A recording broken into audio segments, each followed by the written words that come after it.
to His Excellency the President of Kenya, Dr. William Samoei Ruto, to the family of Jaramogi Oginga Odinga, and to all protocols observed, and to all the mourners, good morning. Mine is very brief. I will just read the eulogy of a great man that we are standing here to celebrate today. My name is Honorable Emily Oginga. I'm a sister to the late Honorable Raila Odinga. Thank you. I'll start. Raila Amolo Odinga is truly a once-in-a-generation leader, a man whose ideals transcended politics and whose legacy will shape Kenya's destiny for generations to come. They are the timeless words of President William Ruto while announcing the passing on of the former premier on October 15, 2025. This is the man we mourn today. On October 15, 2025, the mortal journey of the Right Honorable Raila Amolo Odinga came to an end, but his spirit is immortalized in the story of a life that began on January 7, 1945. For 80 years, he embodied resilience, boundless optimism, a will to test limits, ventured into new frontiers, and imagined new horizons, all in steadfast love for country. He was a leader who never wavered in his belief in the good of his people. Raila Odinga lived a life of purpose. He chose to fly high, urged the nation to dare, and challenged Africa to fight for its place in the world that retraced the dreams of the continent's founders. Over the past 3 days, we have witnessed an outpouring of emotions of a nation gripped in grief. Africa has grieved for him. Indeed, the world has grieved for him. A nation and a world struggling with the question, did we really know him? Is fighting to find hope in his enduring legacy. Raila Odinga may not have been there to fight the country's war for independence, but he bows out as an undisputed leader of the national rebirth of the Kenyan nation. He easily became the bridge between our generation and that of his father, the late Jaramogi Oginga Odinga, who fought for our country's independence from colonialism. He learned at the feet of Kenya and Africa's most revered leaders. He witnessed the liberation ideals and struggles of Pan-African heroes, including his father Jaramogi, Jomo Kenyatta, Julius Nyerere, Kwame Nkrumah, Gamal Abdel Nasser, and Kenneth Kaunda, among others. He followed and internalized Nelson Mandela's struggles and agreed with his philosophy that courage was not the absence of fear, but the triumph over it, that the brave man is not he who does not feel afraid, but he who conquers that fear. Raila conquered fear and mastered courage. Possibility of death in pursuit of an ideal was not a reason for Raila to retreat, for he also internalized William Shakespeare's words that cowards die many times before their death, and the valiant never taste of death but once. It is from that patch that Raila began his own long walk for freedom and liberation, applying himself to the cause as a debt that owed to past and due to the present generations. Many times, he appeared to be on a cause much larger than himself, a mission almost impossible, but seemed to be the way he loved it, and he gave his life to it. In emulating the giant footsteps of his father, and the spirit of selflessness that ran deep in his heritage, Raila Odinga, just as his father once declared that there could be no freedom without the release of their leader, Jomo Kenyatta, proclaimed Kibaki Tosha, a declaration that propelled NARC to bring an end to KANU's 40-year rule. This defining act was emblematic of the man himself. Raila Odinga was Raila Odinga. He never cared what others thought about him or his actions. He cared whether people bought into his vision and mission. Once he felt he had the mandate of the people, there could be no turning back. In the process, he became Kenya's ultimate political prisoner and one of Africa's best-known freedom fighters, a dedicated and down-to-earth servant of the people of Kenya, a headache to the corrupt elite, and a beacon of hope for those struggling for freedom not only in Kenya but across Africa and beyond. Generations to come will honor him and offer gratitude.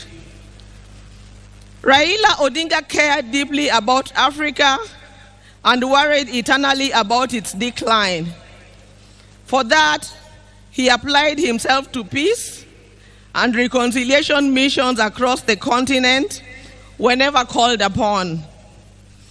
During the 1990s, he worked closely with the International Republican Institute as a resource person for peace and conflict resolution in the war-torn countries of Mozambique and Burundi, and offered similar support to peaceful electoral processes in Nigeria and Zimbabwe. He mastered Africa's conflicts and the forces and issues behind him. The highest executive position he ever rose to was that of the Prime Minister of the Republic of Kenya. Following the signing of a National Accord and Reconciliation Act of 2008, which created the office to facilitate power sharing after the controversial 2007 elections. Earlier, he had served as a member of parliament for Lang'ata constituency within the city of Nairobi from 1992. However, the hallmark of Raila's life and career was not in executive mansions and offices. It was in the struggle for freedom and democracy in Kenya and across Africa. Many times, telling the continent's dictators to set their people free.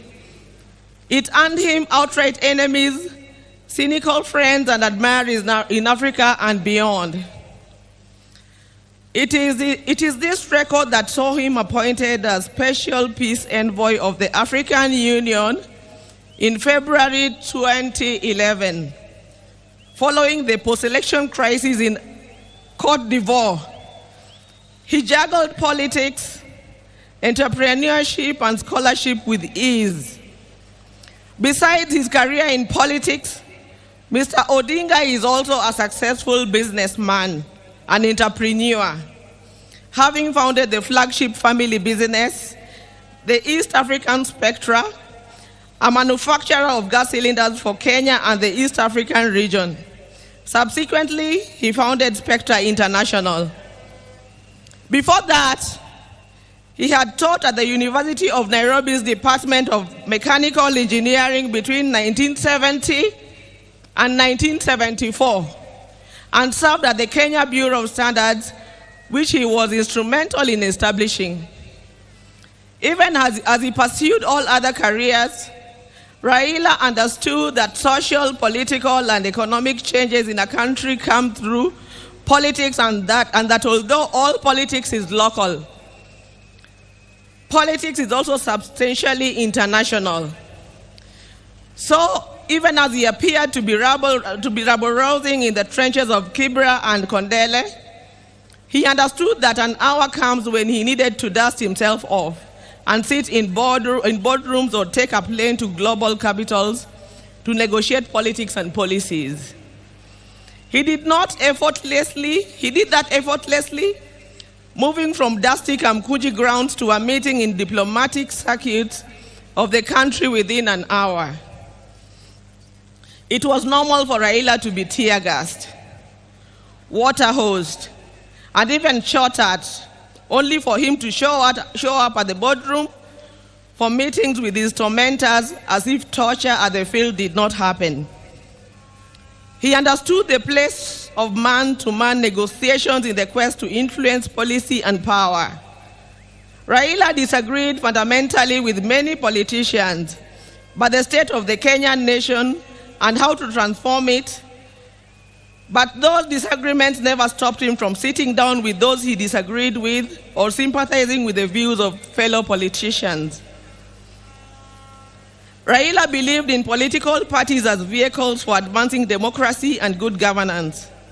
It is upon this belief that he was a founder member of the Forum for the Restoration of Democracy, that is FORD, which later changed to FORD Kenya in 1991, the National Democratic Party in 1996, the Liberal Democratic Party in 1997, and in 2005, his present political vehicle, the Orange Democratic Party of Kenya. In 2013, he led his party into a coalition with other parties to form the Coalition for Reforms and Democracy, that is CORD, on whose ticket he ran for president. He challenged the election results at the Supreme Court, which ruled in favor of his opponents. He accepted the verdict and took up the leadership of the opposition. He contested the 2017 presidential election on the ticket of the National Super Alliance, that is NASA, which election ended up being nullified by the Supreme Court, but he stayed out of the subsequent contest. Mr. Odinga was once again picked by his coalition, Azimio la Umoja One Kenya Coalition Party, for the presidency in 2022, whose results were confirmed against him by the Supreme Court. He accepted the verdict and has led the opposition coalition. Raila's early life prepared him to be a consummate African and citizen of the world, with early education in Kisumu and Siaya before leaving for Germany, where he began his high school education at the Herder Institute in Leipzig. He later transitioned to the Otto von Guericke University in Magdeburg in the then East Germany, where he obtained a Master of Science in Mechanical Engineering, specializing in production technology. In February 2024, Raila visited and extensively toured the two institutions, reliving his days there and recalling that when he arrived in Otto von Guericke, there were not more than 5 black students in the whole college. As a leader, Raila believed in exercise, duty, selflessness, sacrifice, collective leadership, humility, honesty, discipline, and hard work. Other than Kenya, Raila's other great love was Africa. He celebrated the continent's potential and mourned its poverty. He mourned the death of leadership on the continent and felt the pain of its people being left behind by less endowed regions of the world because of failure of leadership. Indeed, the last major political project Raila quietly embarked on days before his death was a third biography dedicated purely to Pan-Africanism and what needs to be done to take the continent forward. In October 2018, Raila was appointed as the African Union High Representative for Infrastructure Development in Africa. He moved into the position with the swiftness and certainty of fish in water. He named the continental highway network corridors, railways, and airports as if they were here in Kenya. He was at ease with Africa's trade deficit figures in comparison to other parts of the world. In politics, Raila communicated the importance of reconciliation, forgiveness, and putting country over self. He forgave his jailers and worked with them to move the country forward. He emphasized that building a progressive country demanded that leaders rise above anger and the desire for revenge. He also believed strongly that the preservation of a nation requires the triumph of pragmatism over ideology. That when the nation is under extreme threat, leaders must embrace extreme compromise. He believed power was not an end, but a means to an end, and it should be used towards the desired end. He believed power should be used to ensure the existence of the nation, not the demise of the nation.